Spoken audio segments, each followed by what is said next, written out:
todo el Perú. Soy el doctor Elmer Huerta. Gracias por su sintonía. Muchísimas gracias por permitirme que los y las acompañe en estas tardes de pandemia. Estamos en el primer lunes de este mes de octubre. Primer lunes de octubre ya. Se fueron 3 días completos, ya estamos en la tarde de este 4 de octubre. La pandemia no ha terminado, señor. La pandemia está en un curso completamente impredecible. Nadie sabe lo que va a pasar. Nadie. Está disminuyendo a nivel global, felizmente en todo el planeta se está viendo una cierta disminución, excepto ciertos países como Rusia, por ejemplo, que está mostrando aumento. Pero, ¿qué irá a pasar? Nadie se atreve a decir qué es lo que va a pasar. Así es que, frente a la incertidumbre, lo único cierto es que cada uno de nosotros puede manejar su comportamiento, evitar el infectarse.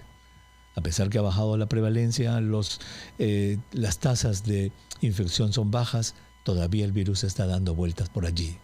El virus está desesperado diciendo, ¿a qué nariz me meto? ¿A qué boca me meto? Así es que no permita que el virus entre ni a su nariz ni a su boca.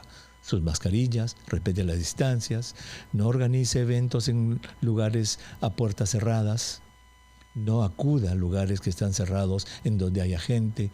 O sea, todavía no hay que cantar victoria. De ninguna manera, señora. Estamos en plena pandemia. Todavía no sabemos qué va a pasar. Y hablando de COVID-19, uno de los conocimientos que hemos adquirido en los últimos meses. ¿Hará cuánto? Ya esto se empezaba a hablar quizás en julio del año pasado. Sí, julio, agosto del año pasado, ya hace un año, más de un año, que se empezó a hablar de que algunas personas que habían sufrido de COVID-19 no recuperaban su salud anterior. Era gente que decía, yo antes de COVID, oiga, yo corría, yo nadaba, yo hacía mi trabajo completo, ahora no puedo ni salir de la cama. A veces salgo a caminar, me canso a media cuadra y mis doctores dicen que todo está bien. ¿Cómo va a estar bien si yo me siento mal? Y así fueron apareciendo casos, se fueron estudiando y luego se vio que 1 de cada 5 personas, o sea el 20%, tienen todavía síntomas al mes y medio después de pasar la enfermedad. Y 1 de cada 10, o sea el 10%, tienen todavía síntomas a los 3 meses de haber pasado la enfermedad. El doctor José Luis Cabrera, él es médico neumólogo, jefe del servicio de neumología del Departamento de Medicina de la Clínica Internacional, está con nosotros para ayudarnos a navegar este mundo del post-COVID, el long COVID, el COVID largo. Doctor Cabrera, qué gusto de saludarlo. Buenas tardes. Buenas tardes, doctor Huerta. Gracias por la invitación. Encantado. Muchísimas gracias, doctor, por estar con nosotros. Usted es una persona sumamente ocupada. Su presencia aquí, su tiempo para los oyentes de RPP Noticias significa mucho. Gracias de verdad por eso. Doctor, tengo entendido que 30% de sus pacientes tienen long COVID, tienen COVID largo. ¿Cuáles son las principales manifestaciones que tienen sus pacientes? ¿Qué es lo que a usted como médico, neumólogo ya de años, le llama la atención de esta enfermedad, de esta secuela? Una de las principales consideraciones que me gustaría compartirles es, primero, que el long COVID no necesariamente depende de la severidad de la enfermedad. Es decir, no necesariamente las secuelas que van a arrastrar los pacientes meses después de haberse enfermado inicialmente van a corresponder a personas que ingresaron por enfermedades graves. Hay diversos estudios y diversas estadísticas que revelan que hasta un 50% de los pacientes que nunca se internaron y que manejaron el tema en casa podrían tener síntomas relacionados con el COVID. Y esto entonces demanda muchos servicios de salud. Es un problema real en el mundo. Hay una serie de intervenciones en el mundo que se están desarrollando para abordar este tipo de problema que abarca buena parte de la consulta diaria para las personas que vemos este tipo de temas. Exacto. ¿Y cuáles son esos, en sus pacientes, qué es lo que le llama la atención? ¿Cuáles son esos síntomas que usted como médico dice, esto no veía antes? La mayor parte de pacientes que llegan a la consulta por síntomas llamados long COVID tienen fatiga. Es una fatiga crónica, pierden el aliento y las ganas de hacer el trabajo diario. apenas subir un piso de escaleras les produce fatiga, dificultad para respirar, opresión en el pecho, tienen sudoración, escalofríos, algunos tienen molestias en la garganta, secreción nasal, dolores en el pecho, en la espalda, palpitaciones, síntomas muy diversos. Hay una publicación que salió a fin del año pasado donde los investigadores lograron cuantificar hasta 200 tipos o 200 síntomas distintos relacionados con el long COVID y fueron agrupándolos dependiendo del sistema respiratorio. Pero uno de los más importantes que quisiera resaltar es el tema de la ansiedad, de la tensión constante y de la depresión que arrastran este tipo de pacientes. Exacto, en la salud mental, la ansiedad, depresión, esa intranquilidad enorme que causa esta enfermedad. Ahora, usted ha dicho algo muy importante. Esto no depende de la gravedad, porque uno al principio, el año pasado uno pensaba, son los que salen de la UCI, esos son los que quedan peor, pero después aprendimos que no. Y ahora quiero hacerle una pregunta directa. Los asintomáticos, esta es una pregunta muy común, ¿pueden presentar también síntomas de long COVID después que pasaron el periodo asintomático de su enfermedad? Sí, por supuesto que sí. Algunos pacientes que hacen nulos o algunos escasos síntomas pueden tener síntomas del COVID. De hecho, hay un trabajo bien interesante en el que un estudio inglés que ha salido a fines del mes pasado, donde ellos ven que el 40% de pacientes que tuvieron cuadro leve y que habían resuelto sus síntomas antes de los 3 meses, volvieron a tenerlos después de los 3 meses de de haberse enfermado. Es decir, y de hecho muchos pacientes lo radiografican como un tema recurrente. Los síntomas le vienen como por olas. El paciente puede sentirse bien, como ocurre en algunos asintomáticos, y después de unos meses comienzan a presentar los síntomas de manera tardía. ¿Qué enfermedad está? Doctor, vamos a tomar una brevísima pausa. Cuando regresemos le quiero preguntar acerca de los exámenes auxiliares, porque usted como neumólogo seguramente que hace radiografías, una serie de exámenes, quiero que nos diga cuando regresemos cómo están esos exámenes en estas personas con el COVID largo. Y nosotros la recordamos aquí en su espacio vital, en el aire saludable de RPP Noticias, en el programa de este lunes 4 de octubre, en el segundo año de la pandemia. Si usted recién se une a nuestra programación, estamos conversando, señora, sobre un tema sumamente importante y de interés para todas aquellas personas que han pasado COVID-19 o que tienen familiares o amigos que han pasado COVID-19. Y también para evitar infectarnos, porque uno de los problemas con COVID-19 no solamente es que lleguemos al hospital, a cuidados intensivos y todo lo que sabemos, sino que nos queden secuelas. El doctor José Luis Cabrera, él es médico neumólogo, jefe del Servicio de Neumología y del Departamento de Medicina de la Clínica Internacional, nos ha dicho que esto es sumamente frecuente, que las personas queden con secuelas después de COVID-19, y nos ha dicho que no depende de la severidad. O sea, no es de que a uno lo agarra un COVID que lo tumba en la cama para quedar con secuelas. Es más, nos ha dicho incluso que personas con enfermedad muy leve o asintomática pueden quedar con esto, y que un síntoma muy importante es esa fatiga, ese cansancio, esas ganas de que no tengo energía para nada, y también problemas con nuestras emociones, la ansiedad, la depresión que está quedando después de este problema. Doctor, había quedado una pregunta pendiente y era la siguiente. Las evaluaciones médicas, las radiografías, tomografías que se hacen en estos pacientes, ¿qué indican?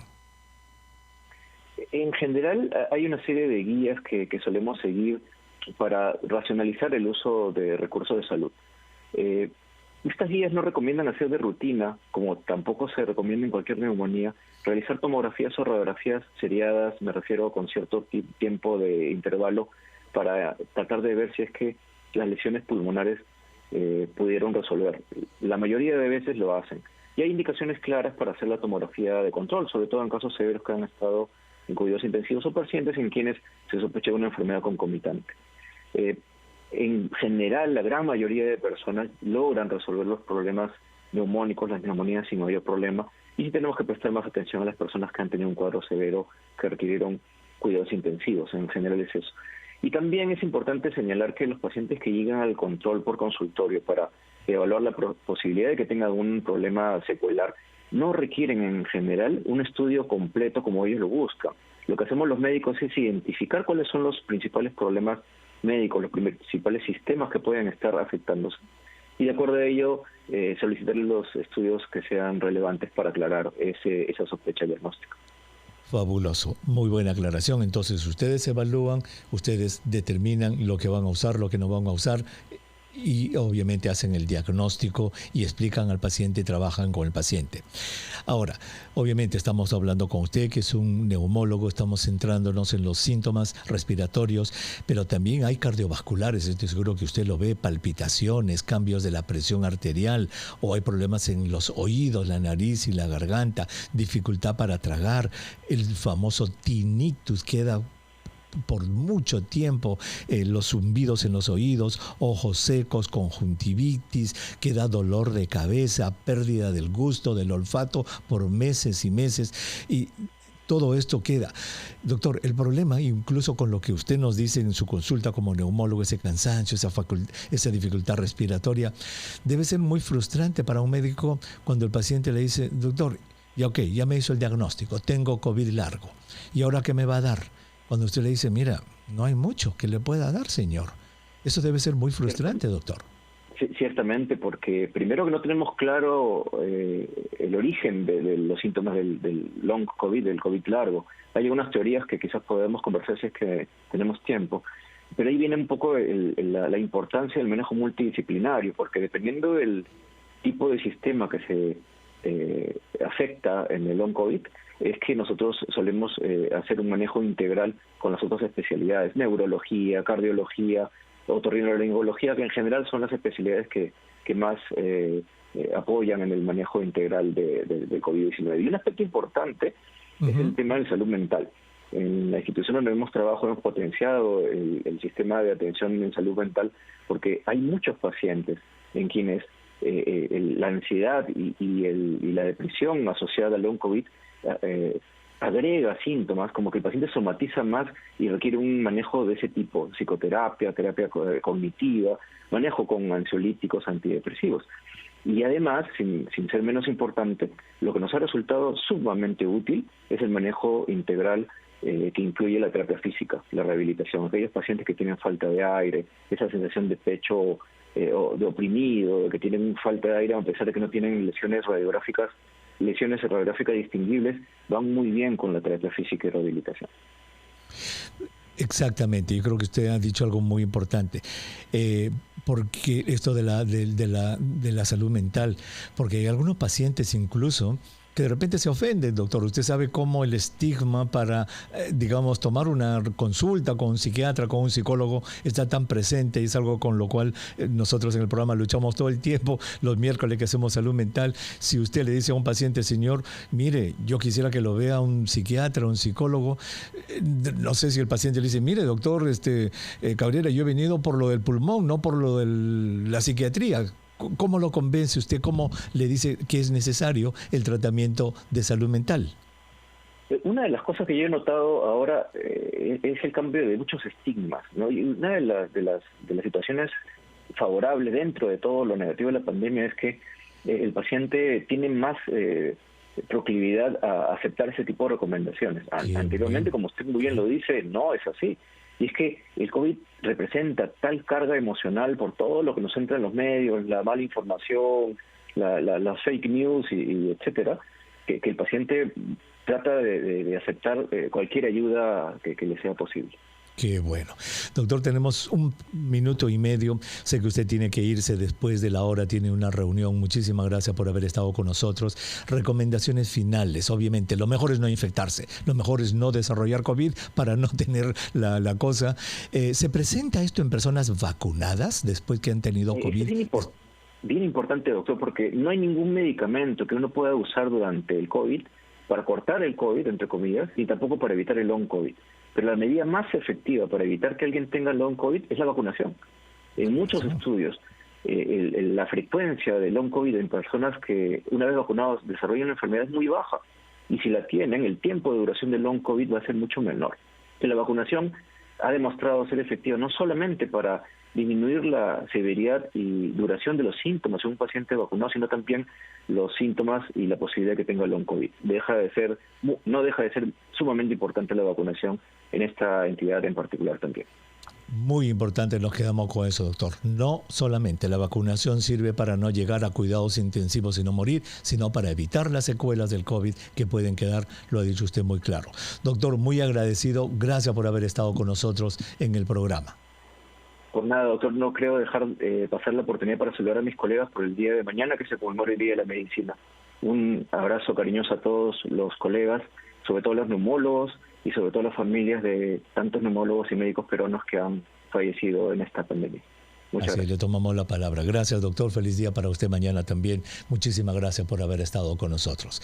El doctor José Luis Cabrera, él es médico neumólogo y él trabaja en la Clínica Internacional y es jefe del Departamento de Neumología y del Departamento de Medicina en esa clínica. Entonces, señora, todos los caminos conducen ¿a dónde? A la vacunación.